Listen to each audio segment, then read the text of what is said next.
The foreclosure notice felt like a slap across my face. I read it 3 times, my hands trembling as I stood in my parents' kitchen, surrounded by the granite countertops I'd paid for during their renovation. My name is Angelina, and 3 years ago I wrote a check for $400,000 to pay off this house. Now I'm staring at paper proof that it was all a lie. "Mom?" I called out, my voice eerily calm despite the storm brewing inside me. "Can you come here for a minute?" She appeared in her floral apron, flour dusting her hands, always baking, always trying to sweeten things up. "Mi amor, I'm making your favorite cookies." "What's this?" I thrust the notice toward her. The paper shook between us like a white flag of surrender. The color drained from her face. She wiped her hands on her apron repeatedly, a nervous tic I recognized from childhood. "Oh, that must be a mistake. The bank." "Don't." My voice cut through her excuse like a blade.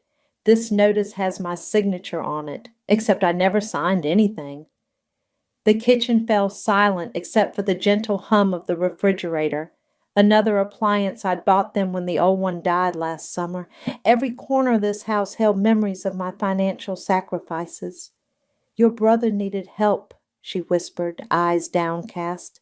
"The new business. It was such a good opportunity." I laughed, but there was no humor in it.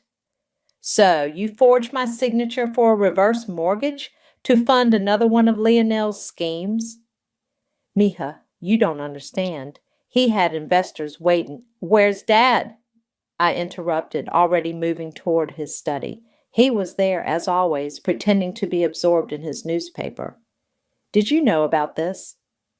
He lowered the paper slowly, his face a mask of practiced indifference. "Know about what?" "The house is in foreclosure," I said, watching his reaction. Nothing, not even a flinch. "You knew." "Angelina?" He sighed my name like I was still 12 and asking for an expensive toy. "Family helps family. Your brother—" "Stop." I held up my hand. "Just stop.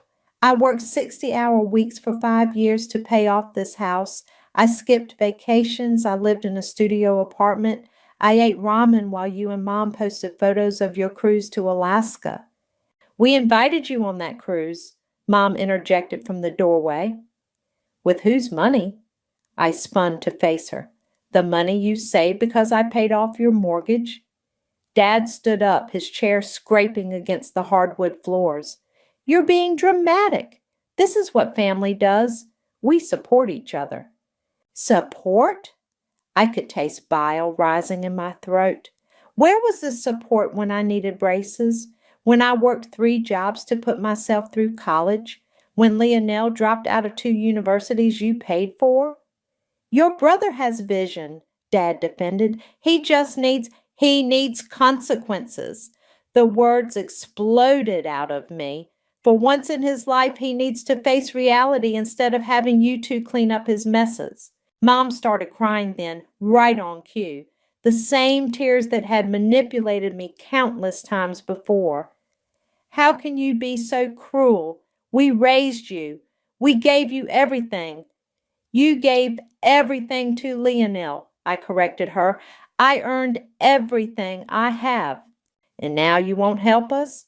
Mom's voice rose, hitting that guilt-triggering pitch I knew so well. "After everything we've done for you, the house will be gone in 30 days unless we can come up with the money. You have savings. You owe us this much." I stood there letting her words wash over me. All these years I'd craved their approval, their love, their recognition. I'd thrown money at the problem, hoping to buy what they gave Lionel freely. But standing in this house, my house, watching them defend fraud and theft, something inside me finally snapped. "You're right," I said quietly, picking up my purse.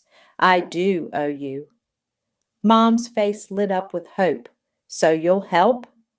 I walked to the front door, my heels clicking against the tiles I'd selected 3 years ago. Each step felt like walking away from a lifetime of manipulation. "No, Mom, you owe me, and I'm going to make sure you pay." I closed the door behind me, ignoring her calls. In my car, I pulled out my phone and dialed my best friend, Skylar. "Hey," I said when she answered, "remember when you said you'd help me if I ever needed a lawyer? I need one now, and I need you to be ruthless." "They did what?" Skylar's office chair squeaked as she leaned forward, her perfectly manicured nails drumming against her desk. "Forged your signature? That's not just family drama, Angelina. That's criminal fraud." I slid the foreclosure notice across her desk. 3 hours after walking out of my parents' house, I sat in the sleek downtown law office where Schuyler worked as a corporate attorney. The city skyline stretched behind her, a reminder of how far I'd climbed from my family's expectations. "Look at the signature," I said.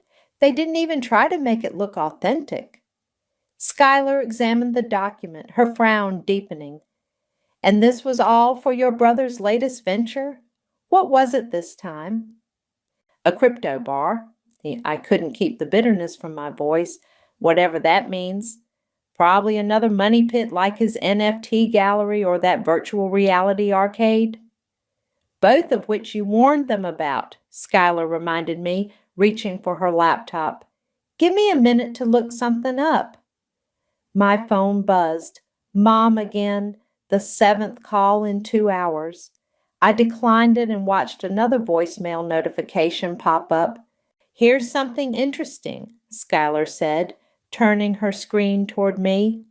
"The house is going to auction in 3 weeks. Fast-track foreclosure because of multiple missed payments." She paused, studying me. "But that's not why you're really here, is it?" I met her gaze. "I want to buy it." "The house?" "Through a shell company," I clarified, "anonymously. I want them to lose it, and I want to be the one who takes it." Schuyler leaned back, her expression thoughtful. "That's cold." A smile crept across her face. "I love it. We can set up an LLC today. I know a guy who handles auction properties. He can be our front man." My phone buzzed again. This time it was a text from Leonelle. "Hey sis, can we meet? Need to talk about Mom and Dad." "Do it," I told Schuyler, showing her the text, "because my dear brother is about to try his latest con, and I want everything in place before he does." 2 hours later, I sat across from Leonelle at his favorite coffee shop. He looked exactly like someone who'd just burned through a house's worth of equity, designer clothes that had seen better days, expensive watch but scuffed shoes, that desperate gleam in his eyes. "You haven't been answering Mom's calls?" He started, stirring his third packet of sugar into his coffee. "Been busy," I replied. "Running a legitimate business takes time." He flinched at the emphasis but recovered quickly. "Look, I know you're probably upset about the house situation." "Probably? But I can explain everything." He leaned forward, voice dropping into that conspiratorial tone that had convinced so many investors to part with their money. "The crypto bar concept is revolutionary. We're talking blockchain-based drinks, NFT membership tokens, metaverse integration, boy. Where's the money, Leonelle?" He blinked. "What?" "The mortgage money. Where is it?" "It's tied up in development costs, but we're about to launch." "The truth," I cut him off. "For once in your life, tell me the truth." His facade cracked just for a moment. Fear flickered across his face before the smooth mask returned. "Things got complicated with some investors, but I'm handling it." My phone buzzed. A text from Schuyler. "LLC paperwork filed. Auction is in 20 days. You're officially a shadow property mogul." "You know what's funny?" I said to Leonelle, sliding my phone away. "I always wanted to be wrong about you. Every time you came up with a new scheme, I hoped this would be the one that proved me wrong." "Angie, don't call me that." I stood up, dropping a $5 bill on the table. "You didn't just steal from Mom and Dad. You stole from me. Remember that when everything falls apart." I was halfway to the door when he called out, "They asked me to. They said you owed the family this much. I kept walking, but my hands were shaking as I got into my car. My phone showed 3 more missed calls from Mom and a text from Dad. Your mother is crying. Fix this. I started the engine and typed a quick response to Skylar. Make sure the eviction notice goes out the day after the auction. No grace period. Her reply came instantly. Ice cold, but they earned it. By the way, got a call from someone named Freya. Says she has info about where the money really went. Meeting her tomorrow. I smiled, thinking of the house I'd paid for, the house they'd stolen, the house I was about to take back. Send me the details. I want to know everything. The auction room smelled like stale coffee in desperation. I watched through the video feed on my laptop as Skylar's associate, Jacoby, raised his paddle from my childhood home. My hands were steady as I sipped my tea in my office across town, maintaining my alibi while my revenge unfolded. Going once at $420,000, the auctioneer droned. Going twice. No other paddles went up. Of course not. I'd made sure the reserve price was high enough to deter regular buyers, but low enough to seem reasonable. The gavel fell with a crack that echoed through my speakers. Sold to Knight Properties, LLC. My phone lit up immediately with Skylar's message. Done. You're officially your parents' landlord. I was about to respond when another call came through. Leonel. I answered, putting it on speaker while I typed instructions to Skylar. Hey, sis. His voice was unusually tight. You haven't been returning Mom's calls. I've been busy, I replied, hitting send on the eviction notice template Skylar had prepared. Unlike some people, I actually work for a living. Look, about that. He cleared his throat. I might have a solution for this whole mess. An investor wants to buy into the crypto bar concept. High net worth individual. Very interested. I muted my microphone and laughed. Let me guess. You just need a small bridge loan to close the deal? 20,000, he said quickly. That's all. It's guaranteed money, Angie. I swear on Mom's life. Don't. My voice turned to ice. Don't you dare swear on her life when you're lying. I'm not. Save it, I cut him off. I'm meeting Freya for coffee in an hour. The silence on his end was deafening. Finally, he whispered, What did she tell you? Nothing yet, but she will. I hung up and grabbed my keys.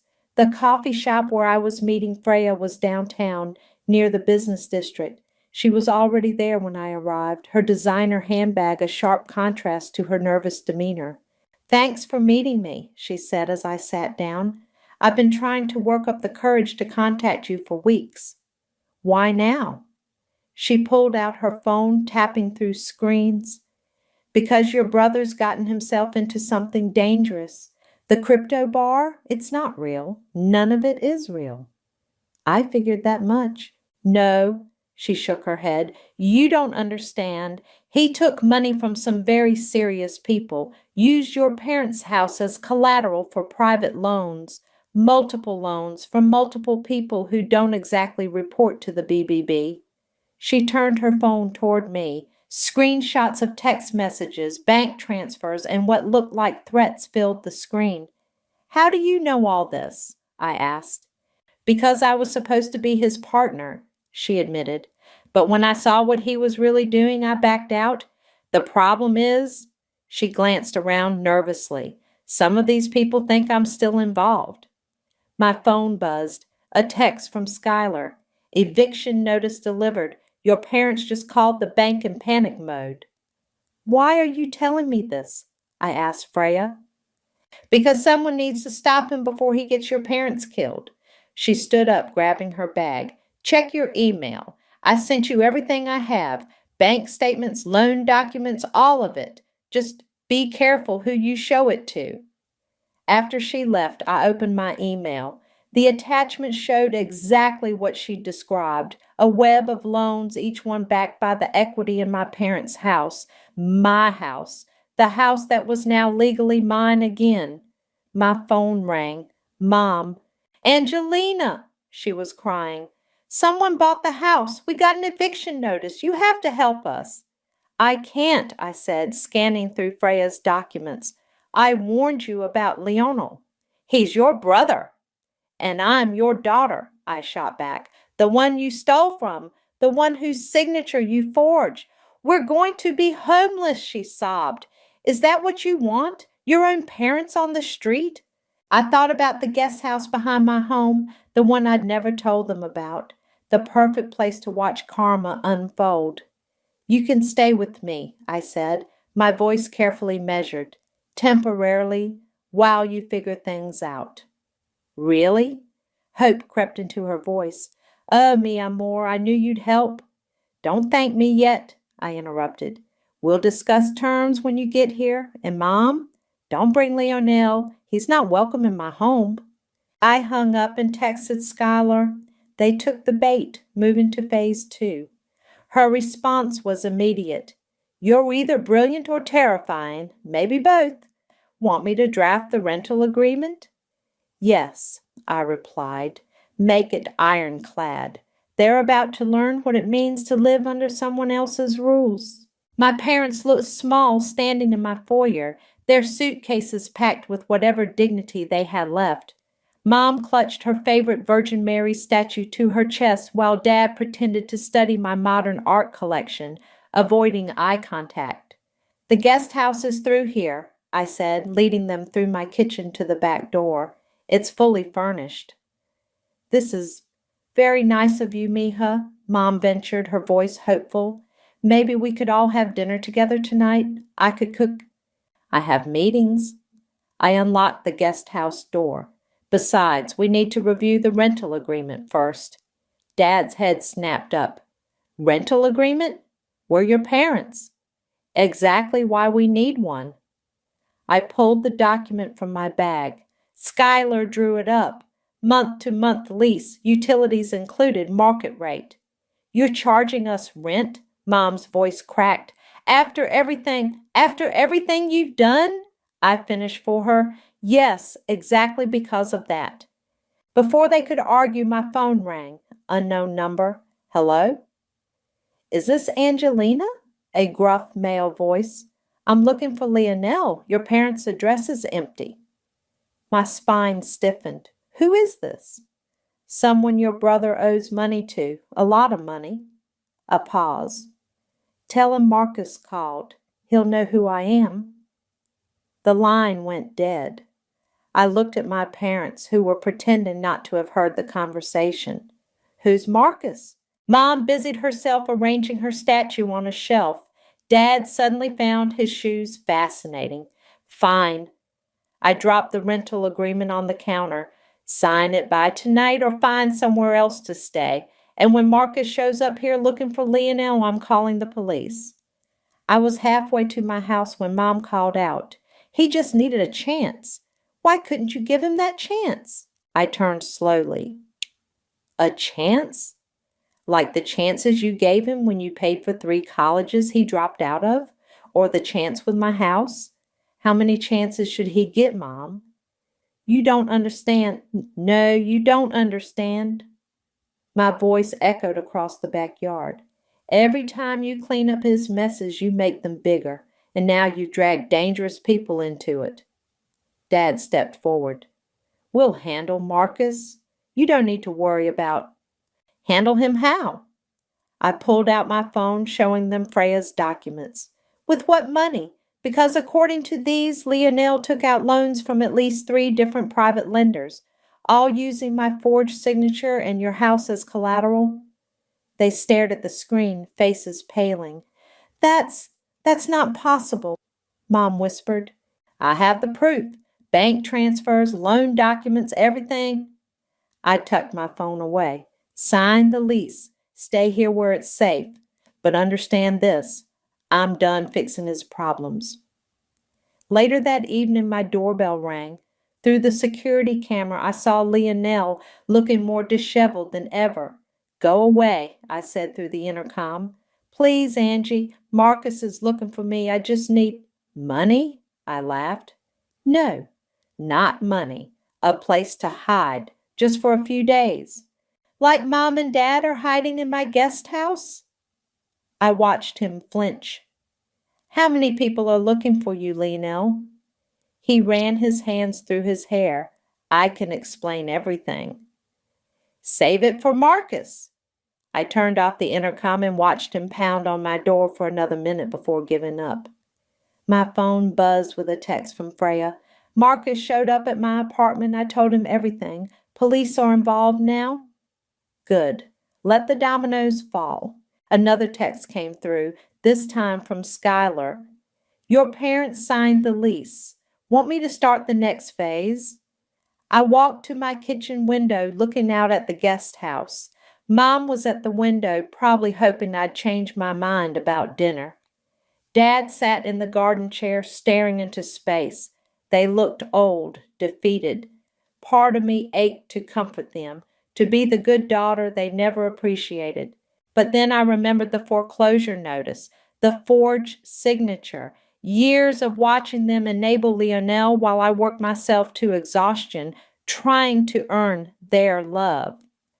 Yes, I texted back to Skylar. Start the next phase. It's time they learned exactly who they're dealing with. I drew the curtains blocking out their view. Let them sit with their choices tonight. Tomorrow they'd learn that their new landlord, the one who bought their house at auction, was scheduling an inspection, and I would watch as they realized just how completely I controlled their fate. My phone lit up one last time. Another unknown number. Tell Lionel he has 24 hours. Clock's ticking. I forwarded the message to my brother with one addition. Time's up. The police car's lights painted my driveway in alternating red and blue. 2 officers stood in my living room while Mom sobbed on my couch. Dad paced by the window, and I maintained my carefully crafted mask of concern. And you haven't heard from your brother in how long? Officer Rivera asked, flipping through her notepad. 3 days, I replied. Not since he showed up here asking to hide from someone named Marcus. Marcus Torres, her partner added. Known loan shark. We've been building a case against him for months. He turned to my parents. Your son borrowed quite a bit of money from some dangerous people. Mom's sobs grew louder. But he's a good boy. He needed consequences, I cut in, and now he has them. The officers exchanged glances before Rivera handed me her card. Call us if he contacts you and Mr. and Mrs. Fernandez. For your own safety, don't try to handle this yourselves. After they left, Dad rounded on me. Happy now? Your own brother could be dead, and you're talking about consequences. My own brother? I stood up, anger finally cracking through my composure. Where was this family loyalty when he stole my house, when he forged my signature, when he... A sharp knock at the door interrupted me. Through the peephole, I saw Skylar in her most professional outfit. Perfect timing, I muttered, opening the door. Good evening, she announced, all business. I'm here representing Knight Properties, LLC for the scheduled inspection. Mom stopped crying immediately. Inspection? Now? Yes, now. Skylar consulted her tablet. As per Section 8 of your lease agreement, the property owner has the right to inspect the premises with 24-hour notice, which was provided yesterday. But it's 9 at night, Dad protested. The notice didn't specify a time, I said smoothly, and as your daughter's guest house is on private property, normal business hours don't apply. Skylar led us all to the guest house, where she photographed every room, made notes about non-existent violations, and generally made my parents increasingly uncomfortable. The property owner has concerns about unauthorized occupants, she said, photographing Dad's reading glasses on the coffee table, particularly given the recent police presence. Unauthorized. Mom's eyes widened. You mean Lionel? But he's never even been here. Nevertheless, Schuyler continued, any unauthorized occupants would constitute a breach of lease and result in immediate eviction. Dad's face reddened. This is ridiculous. Angelina, tell her. Tell her what? I interrupted. That you deserve special treatment? Like the special treatment you gave my signature on that mortgage? Before he could respond, both our phones buzzed with breaking news alerts. I opened mine first, reading aloud. Local entrepreneur arrested in cryptocurrency investment scheme. Multiple charges of fraud. The attached mugshot showed Lionel, looking considerably worse than when I'd last seen him. Mom collapsed into a chair, wailing. Dad grabbed his phone, hands shaking as he read the article. Investors lost millions, he whispered. He was running a Ponzi scheme? Among other things, Schuyler commented, still taking photos. The property owner will be very interested in this development. My phone rang. Freya. Turn on Channel 7, she said without preamble. They're interviewing Marcus. I grabbed the remote, switching on the guest house TV. There he was, the man who'd been threatening my brother, now wearing a suit and speaking calmly to reporters. Mr. Torres, you're saying you were also a victim of this fraud? Absolutely, he replied smoothly. Like many others, I was deceived by Mr. Fernandez's elaborate schemes. I'm cooperating fully with authorities to ensure justice is served. Mom lunged for the remote, but I held it away. You need to watch this, I said coldly. All of it. The reporter continued. Sources say the scheme involved forged documents, including signatures from family members. Any comment? Marcus smiled grimly. I think those family members deserve justice too. I turned off the TV. The silence in the guest house was deafening. The property owner will require an additional security deposit, Schuyler announced into the quiet, given the circumstances. We don't have any more money, Dad admitted, his pride finally cracking. Then perhaps alternative arrangements should be considered. Schuyler gathered her things. You have 48 hours to either provide the additional deposit or vacate the premises. After she left, Mom turned to me, tears streaming down her face. Please, Angelina, help us talk to the owner. You're good with business, with people.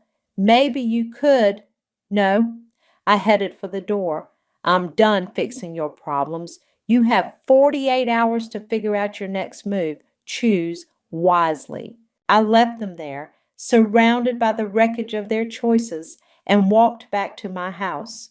Tomorrow they'd learn exactly who owned their fate. But tonight I let them sit with the knowledge that their golden child had finally run out of chances. I found Mom in my kitchen at 3 a.m., methodically scrubbing my already clean counters. The sound had woken me, but I stood watching her for a moment, remembering all the times I'd seen her stress clean throughout my childhood. Couldn't sleep? I asked, making her jump. Mija, she whispered, clutching the sponge. My kitchen was spotless. I moved to the coffee maker. Want some? She nodded, sinking into a bar stool. We waited in silence as the coffee brewed, the machines gurgling the only sound between us. I used to do this when you were little, she said suddenly. Clean at night, worry about money. I remember. I poured 2 cups. I also remember getting my first job at 15 to help with bills while Lionel got a new gaming system for Christmas. She flinched. We wanted him to focus on school, while I focused on surviving. I pushed her coffee across the counter. Do you know what Aunt Eva told me when I was 17? Mom stiffened at my aunt's name. They'd had a falling out years ago over, surprise, Lionel. She said, Angelina, some parents treat their daughters like emergency funds and their sons like investment accounts. I took a sip of coffee. I didn't understand what she meant back then. but I do now." "That's not fair," Mom protested weakly. "We loved you both." "Differently," I finished. "You loved us differently. You loved him more." "No." She stood up, coffee forgotten. "Everything we did was for both of you. When we came to this country, we had nothing. We wanted you both to have everything. But only one of us had to earn it." She collapsed back onto the stool, aging decades and seconds. "We were proud of you, so proud. You were strong, independent. Lionel, he needed us more." "He needed consequences," I corrected, "and now he's in jail because you never gave him any." My phone buzzed. A text from Skylar. "Paperwork ready for tomorrow's reveal. Sure you want to do this?" "What are you looking at?" Mom asked, trying to peek at my screen. I pulled up the news instead, showing her Lionel's mugshot. "Your investment account is trending, not in a good way." She started crying again, but this time I didn't feel the usual urge to comfort her. "The police said, they said he might serve real time. Years. My baby." "Your baby stole millions," I said flatly. "He forged documents. He threatened people. He made mistakes," she shouted. "Like we all do. Even you, mi amor. Even you make mistakes." I stood up slowly. "My mistakes? You mean like working myself half to death to give you and Dad a house? Like trying to protect you from Lionel's schemes? Like whatever game you're playing now?" Her eyes narrowed. "You think I don't see it? The mysterious property owner, the lawyer friend, the timing. You're punishing us." For the first time, I saw real anger in her eyes, not manipulation, not guilt-tripping, but genuine rage. "You're right," I said quietly. "I am." She recoiled as if I'd slapped her. "What?" "Tomorrow morning you and Dad will meet the owner of your house, the one you lost, the one I paid for, the one you stole." Understanding dawned on her face. "No, yes." I rinsed my coffee cup, setting it in the drain rack. "You wanted me to fix this?" "I did. I fixed it permanently." You bought the house?" Her voice was barely a whisper. "Through that company?" "Knight Properties, LLC," I confirmed. "Named after the chess piece, the one that can move in ways you don't expect." She stood up so quickly her stool clattered to the floor. "How could you? We're your parents." "Exactly." I headed for the stairs. "You're my parents, and you taught me everything I know about family loyalty." "What does that mean?" I paused on the first step. "It means get some sleep, Mom. Tomorrow's meeting is at 9 sharp, and your new landlord doesn't tolerate tardiness. Angelina, please." "Oh, and Mom?" I turned back one last time. "Clean your own kitchen. This one's mine." I left her there, surrounded by the gleaming counters she'd stress cleaned, and went back to bed. Through my window, I could see the guest house lights flip on one by one as she returned, probably to wake Dad and tell him what she'd learned. Let them stay awake all night, I thought. Let them feel what I felt for years, the weight of betrayal, the cold certainty of consequences approaching. Tomorrow would change everything, but tonight belonged to karma. The foreclosed house looked smaller now, its windows dark and accusing as I pulled into the driveway. My parents' car was already there. They'd probably been waiting since dawn, desperate to meet their mysterious new landlord. Skylar met me at the door, briefcase in hand. "Ready?" "Born ready." I smoothed my blazer and checked my lipstick in my compact mirror. "How do I look?" "Like someone about to destroy their parents' last illusions." She smiled grimly. "Perfect. We found them in the living room, perched nervously on the edge of the couch I'd bought them 3 Christmases ago." Mom's eyes were red-rimmed. Clearly she hadn't slept after our kitchen confrontation. Dad sat ramrod straight, his pride still intact despite everything. "Good morning," Skylar announced formally. As discussed, this meeting is to introduce you to the owner of Knight Properties, LLC, and discuss your ongoing tenancy situation. Where is this owner? Dad demanded. We deserve to meet them face to face. Oh, you will, I said, moving to stand by the fireplace. In fact, you already have. Mom's breath caught. Even though she'd figured it out last night, seeing me take this position of power made her physically recoil. What's going on? Dad looked between us, confusion turning to dawning horror. Angelina? Knight Properties, LLC, I said clearly, is my company. I bought this house at auction. I own it now. Again? The silence was absolute. Even the birds outside seemed to stop singing. That's not possible, Dad whispered. Actually, it's quite straightforward, Schuyler interjected, pulling out documents. Your daughter formed the company specifically to purchase this property after your default on the fraudulent reverse mortgage. Fraudulent because you forged my signature, I added, which brings us to the next order of business. Mom started to speak, but I held up my hand. No, you've done enough talking. For years you talked over me, around me, through me. Now you're going to listen. I pulled out my phone and played a recording. Leonel's voice filled the room. They asked me to. They said you owed the family this much.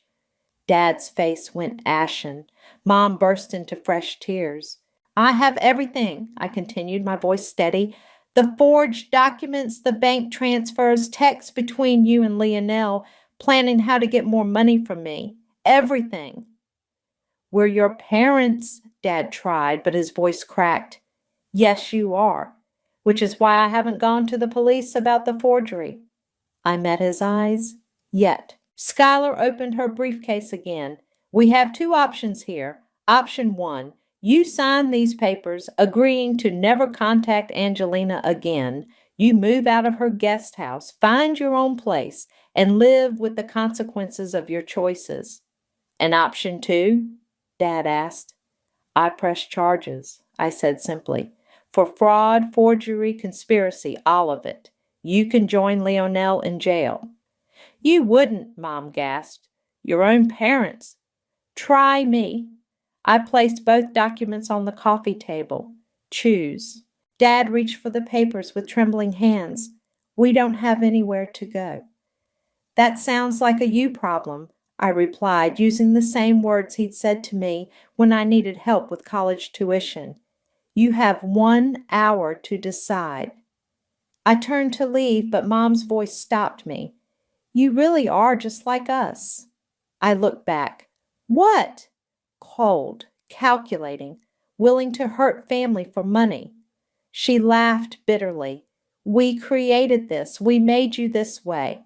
For a moment I felt 15 again, desperate for their approval, their love, their acceptance. Then I remembered why we were here. No, Mom, you didn't make me this way. You made me strong, independent, capable of protecting myself, even from you. I straightened my shoulders.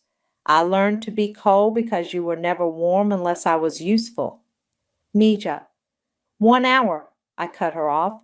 Sign the papers or I call the police. And Mom, don't ever call me Mija again. Outside, the morning sun was bright and unforgiving. Schuyler followed me to my car. That was intense. She said, You okay? I checked my phone, a text from the prison where Leonel was being held. Your brother requests a visit. I'm perfect, I replied, declining the visit request. For the first time in my life, I'm absolutely perfect. Back in the house, through the window, I could see my parents huddled over the papers. And Dad was crying now, too. Good. Let them feel something real for once. One last thing, I told Schuyler. After they sign, have the utilities shut off. They should experience what it feels like to lose everything, just like they did to me. She nodded and I drove away, leaving my parents with their choice, pride or freedom. Either way, I'd won. The demolition crew arrived on a Tuesday morning. I sat in my car across the street, watching as they taped off the property, my property, and began setting up their equipment.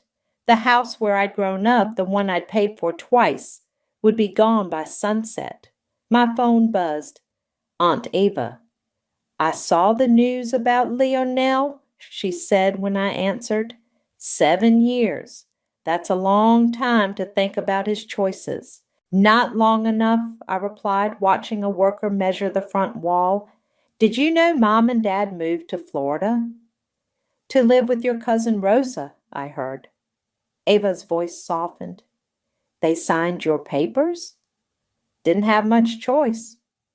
I stepped out of my car as the demolition foreman approached. They chose Lionel over me one too many times. And now you're destroying the house? Not destroying, I corrected, transforming. I'm building an art therapy center for kids from broken homes. Seems fitting. Ava was quiet for a moment. You're not them, you know. What you did, it was justice, not cruelty. The foreman waved, signaling they were ready to begin. I have to go, Aunt Ava. They're about to start. Wait, she said quickly. There's something you should know. Your mom called me yesterday. My heart stuttered. What did she want? To apologize. To me for all those years ago when I warned her about Lionel. Ava paused, and she asked for your new address, said she had something to return to you. I don't want anything from her. It's the check, Eva said, the one you wrote to pay off their mortgage. She never cashed it. The first crash of demolition punctuated my silence. A wall came down, revealing the kitchen where Mom had stress cleaned just weeks ago. Why? I finally asked. She said she couldn't take your money again, not after everything. Ava's voice was gentle. Maybe some people can change, even if it's too late. I watched as another wall fell, exposing my old bedroom. The paint was still the same shade of blue I'd chosen at 16. It's not about the money anymore, I said. It never was. I know, sweetheart, I know. After hanging up, I walked closer to the house. Through the settling dust, I could see the spot where Dad had marked our heights on the wall, the window where Mom used to wave goodbye every morning, the stairs where Lionel and I had once played pirates. My phone buzzed again, a text from Skylar. Got the final permits for the therapy center. Construction can start next week. I typed back, good. Make sure the entrance has big windows. Kids need light to heal. The demolition continued methodically, erasing my childhood piece by piece. A worker emerged from the debris holding something. Mom's Virgin Mary statue, somehow unbroken. Want to keep this? He asked. I took it, feeling its familiar weight. Mom had left it behind in the guest house, along with the unsigned check I'd written years ago. Her final message, perhaps. She understood the cost of redemption. The statue's eyes seemed to watch me, judging or forgiving. I couldn't tell which. On impulse, I took a photo and sent it to Aunt Ava with a message. Tell Mom I'm keeping it. Some things shouldn't be demolished. Ava replied instantly, Want me to give her your address? I watched the last wall fall, taking with it all the memories, good and bad, that had shaped me. No, I wrote back, but tell her about the therapy center. Tell her some good will come from all this. My phone lit up with a call from the prison. Lionel again. This time I answered. What? I heard about the house, he said quietly, about what you're building. Yeah, well, someone should help kids who had childhoods like mine. He was silent for a long moment. I'm sorry, Angie. I know it doesn't fix anything, but I'm sorry. I looked at the Virgin Mary statue in my hands, then at the cleared lot where my house had stood. Tomorrow, trucks would come to haul away the debris, making room for something new, something better. You're right, I said. It doesn't fix anything, but it's a start.